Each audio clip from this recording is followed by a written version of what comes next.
Noob D&D Dad. We are talking about my son's campaign that I am the Noob DM for, session number 44, going down the Sword Coast. So players are heading from Waterdeep down to Daggerford, and we need to roll a random encounter to see, or roll an encounter to see if they encounter anything. Because if you remember, my players are going from pretty much Phandalin down to Candlekeep, which is like 1,100 miles. So we decided that every 100 miles, I'm gonna roll a die, and if it is a 1 through 10, it's smooth sailing, and we just deduct 10 gold, and they make it through. If it is 11 through 20, there's going to be some kind of encounter that I come up with.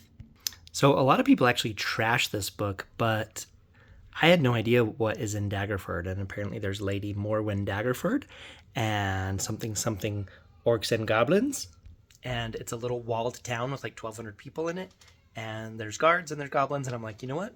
Great. So I rolled, and it was random encounter time. So I decided that on the way to Daggerford, heading south, that there's little tree stands on the right and the left, and there's little like smokes coming out of each of the tree stands, not like wildfire smokes, but like civilization smokes. And they suddenly have a huge amount of goblins come out from both sides. So for the left side, I rolled a d20 for the number of goblins and got a 9. Then I rolled a d6 for the number of goblin bosses and got a 3. For the right side, I rolled d20 and got 13 goblins, and then a d6 and got 6. So 13 goblins and then 6 boss goblins, and I arranged them like such. All right, this looks terrible, and this was not meant to really be shown, but rows of goblins, and then in the back are all the boss goblins, and same thing right here. Here's their wagon going south, and then goblins like that, kind of making a shrinking pyramid. Wow, I'm actually a little embarrassed that I showed my notes there, I'm not gonna lie. They're not really meant for human consumption. So, of course, my players being my players, which consists of my son, my friend, and my son's cousin.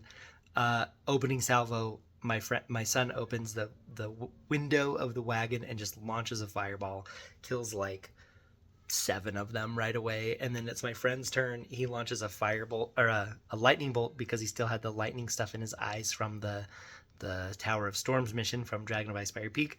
Kills like a whole bunch of them in a row, and then my son's cousin launches a fireball, and I will actually show this picture even though it's a little bit embarrassing. Plops it right in the middle, and maybe I should have used a graph here, but like the circle kills everybody in the circle. Oh no, actually, I think maybe that guy survived, but then only the 4 corners survived. And again, gosh, I'm embarrassed to show that, but it's just cool watching them do these like high casualty producing opening salvos.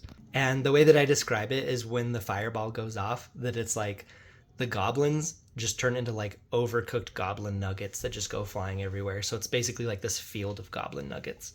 And I wanted to use their melee attacks, and they're all charging in, but like they're getting slaughtered by the players.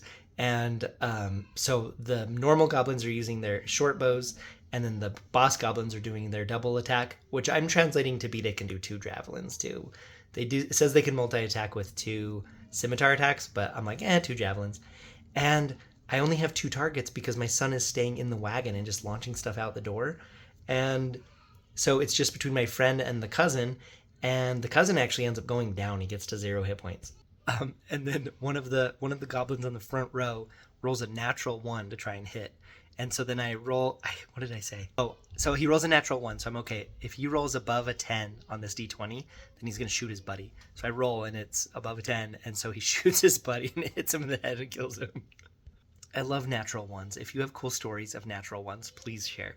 Okay, and I have decided that people could administer a health potion as a bonus action, just like you can take a potion as a bonus action.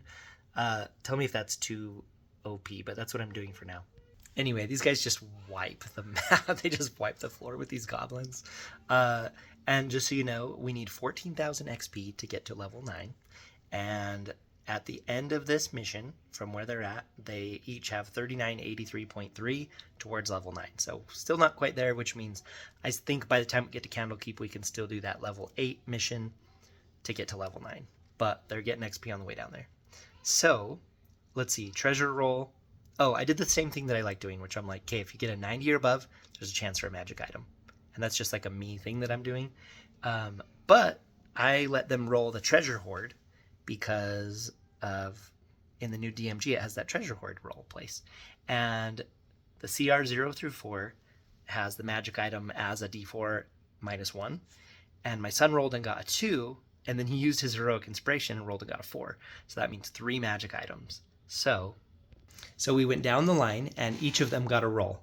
So first they rolled for the rarity, so 2 commons and a rare. Then they rolled a D4 to decide if it's a Arcana, Armament, Implement, or Relic, and we got Implement, Arcana. We got an Orb of Time, which my son immediately wanted to sell and get rid of. We got a Rope of Mending, which is super cool, and a Cloak of the Bat, which my friend got, which I'm so excited to see how he's going to use it. He decided, though, that if he does use it and go into bat form, that it's going to be like the old Dracula movies where it's like a bat on a string moving along. So I was very excited for that because I decided that all the special effects in this game are like 80s or lower. Okay, so Daggerford. As a noob DM, just players going into Daggerford. So what I decided is that as they get close, that the gate just opens because they clearly saw that these guys are friendlies.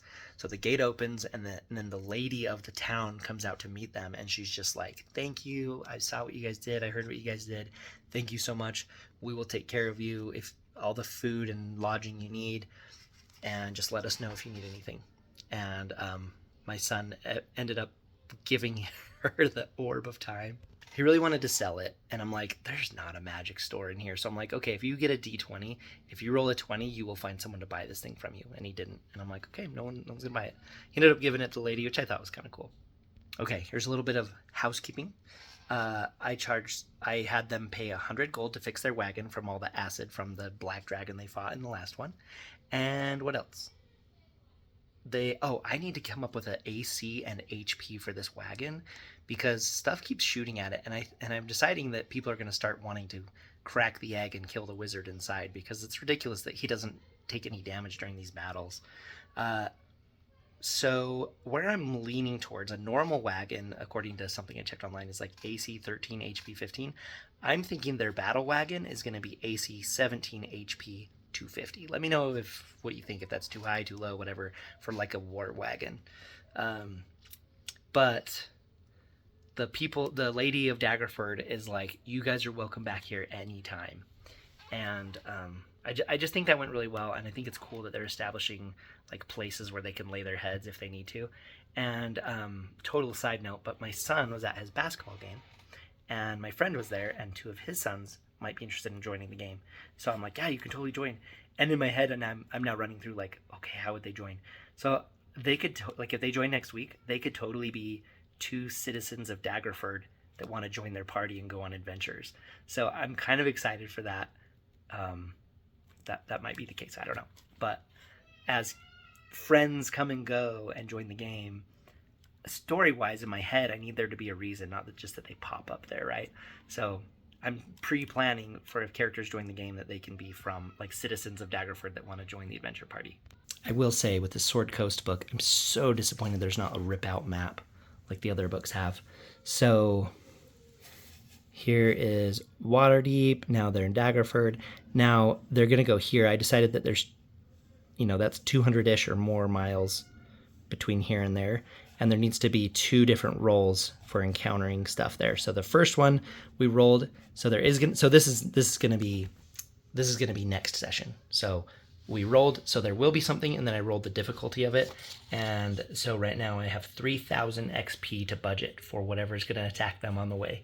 And then after they deal with that, then we'll need to roll another D20. And if we get above a 10, then there'll be another encounter before they get to Dragon Spear Castle, which I will have to look up what the heck that is, because I have no idea. Or maybe I'll just make it up, which I'm happy to do. Well, this has been session 44 of my son's campaign that I am the Noob DM for, and I am loving it. The first 40 sessions were in the Dragon of Icespire Peak, and now we're traveling down the Sword Coast and using this thing and the DM guide and the new player's handbook on our way to Candlekeep. And then after Candlekeep, we're going to play the Vecna campaign with these same characters. So I'm having a blast. I love your feedback, input, and suggestions, and let me know what you think, and we'll see you on the next one. Bye.